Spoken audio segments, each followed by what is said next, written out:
আসসালামু আলাইকুম, সবাইকে স্বাগত জানাচ্ছি আরেকটা ভিডিওতে।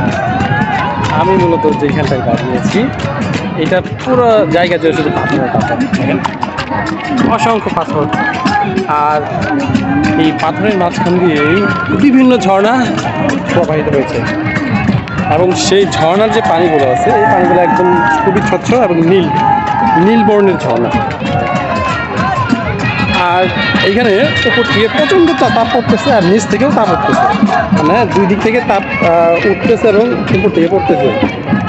এখন হলো যে তাও মানুষ আসতেছে এখানে ঘুরতে, কারণ হচ্ছে যে সবার এন্টারটেইনের জন্য তার ফ্যামিলি মেম্বার বন্ধু বান্ধব নিয়ে এখানে ঘুরতে আসতেছে।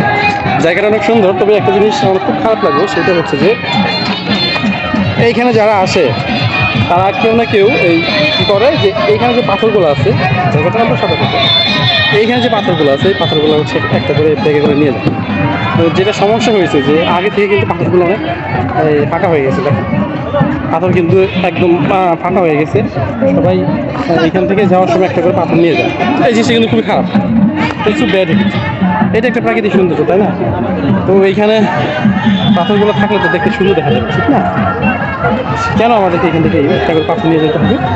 মানে এটা হচ্ছে একটা সংকীর্ণ মন, দেখেন না এই জিনিসটা অনেক সুন্দর না, কিন্তু এখান থেকে পাথর নিয়ে যেতে হবে, এই জিনিসটা খুব খারাপ লাগছে।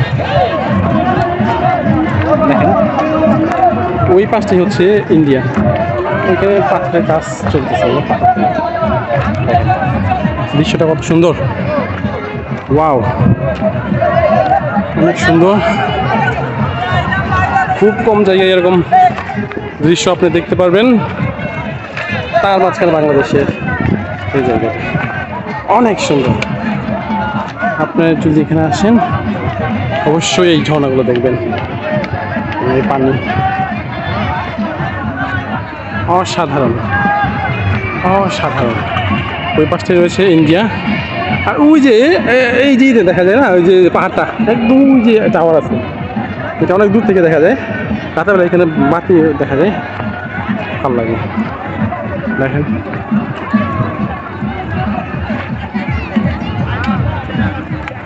তো আপনারা সময় পেলে ঘুরে যাবেন এই জায়গাটা। সবাই সুস্থ থাকবেন, ভালো থাকবেন, অ্যান্ড মোস্ট কমনলি নিরাপদে থাকবেন। সবাইকে অসংখ্য ধন্যবাদ। আসসালামু আলাইকুম।